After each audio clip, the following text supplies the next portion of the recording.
The morning sun filtered through the towering glass windows of Chicago O'Hare International Airport as Zara Williams strode confidently toward Gate 15A.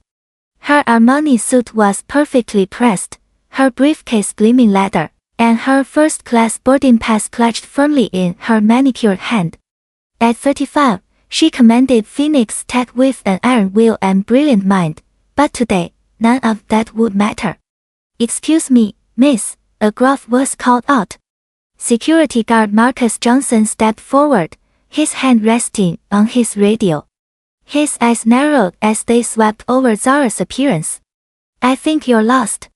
Economy boarding is done that way." Zara paused, her eyebrows raising slightly. "I'm sorry, what?" she asked, her voice steady but tinged with disbelief.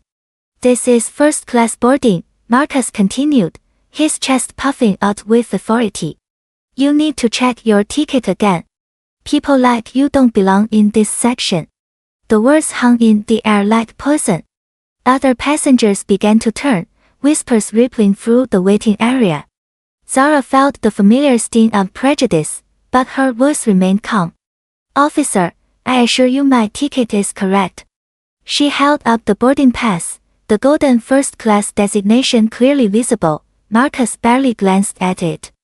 "This can be faked easily. I need to see proper identification proving you can afford to be here." "This is ridiculous," Zara said, her patience wearing thin. The crowd was growing larger now, phones beginning to emerge as people sensed drama unfolding. "I have every right to board this aircraft." "Ma'am, please step aside," Marcus barked, his hand now moving to his belt. "You're causing a disturbance.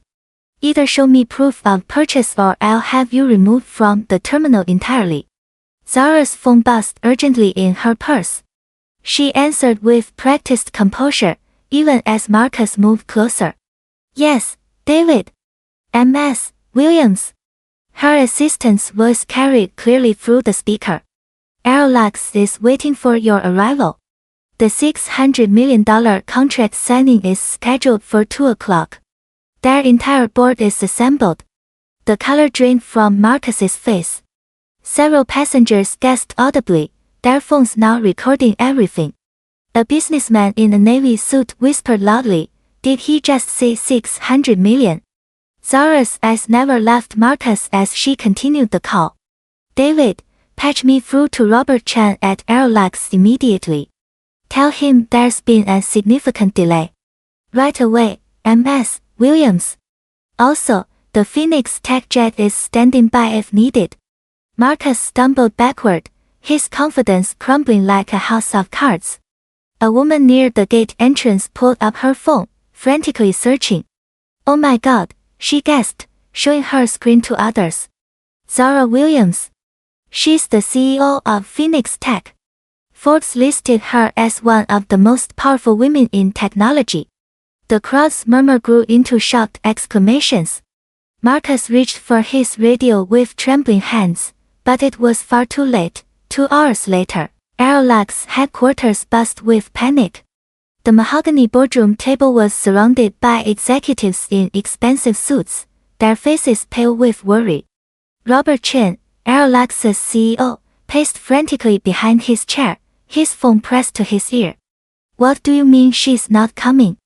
Chen barked into the device. "This deal represents 30% of our annual revenue." His assistant's voice crackled through the speaker. "Sir, there was an incident at the airport.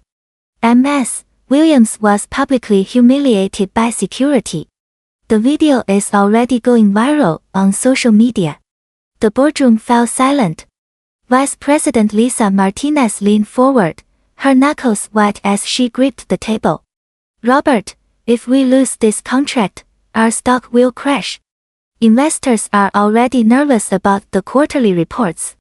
Suddenly, the double doors burst open. Zara Williams entered like a force of nature, her heels clicking against the marble floor with military precision. Every head turned toward her, the room's atmosphere shifting instantly from panic to dread. "Gentlemen, ladies," Zara announced, her voice cutting through the tension like a blade. She placed her briefcase, on the table with deliberate force. I believe we need to discuss the terms of our partnership.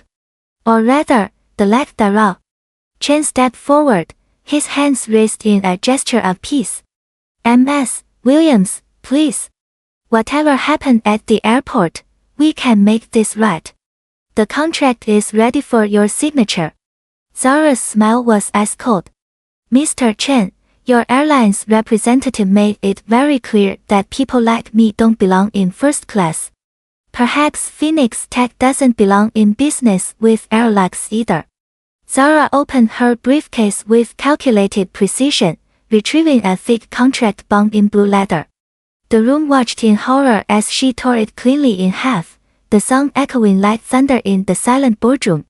As of this moment, Phoenix Tech is withdrawing from all negotiations with AeroLux, she declared, her voice steady and final. The $600 million deal is officially cancelled. Chen's face went ashen. Ms. Williams, please. One employee's actions don't represent our entire company. They represent your culture, Zara shot back. She pulled out her phone, speed dialing her media relations director. Sarah, release the statement immediately. Phoenix Tech will not partner with organizations that tolerate discrimination. Within minutes, trading alerts began flashing across computer screens throughout the building. AeroLux stock plummeted 15% in mere moments. Martinez frantically worked her phone, trying to calm panicked investors, but the damage was spreading like wildfire. News vans were already pulling up outside the AeroLux building. Social media exploded with hashtags demanding justice. The airport security footage had gone viral, showing Marcus's shameful treatment of one of America's most successful entrepreneurs. Chen slumped into his chair, watching millions evaporate from company value in real time. This is a disaster, he whispered. By evening, Marcus Johnson had been terminated from his security position. The airport authority launched a full investigation into discriminatory practices, promising sweeping reforms.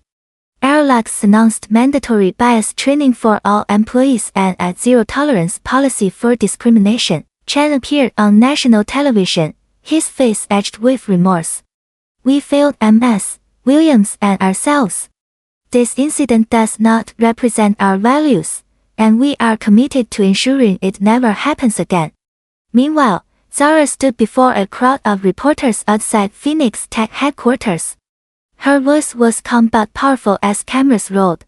Today wasn't just about a cancelled contract, she began, her words carrying the weight of justice.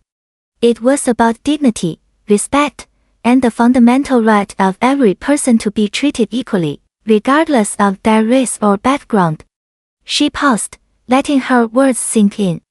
When we accept discrimination in any form, we diminish ourselves as a society.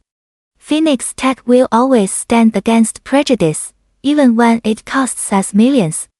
The crowd erupted in applause.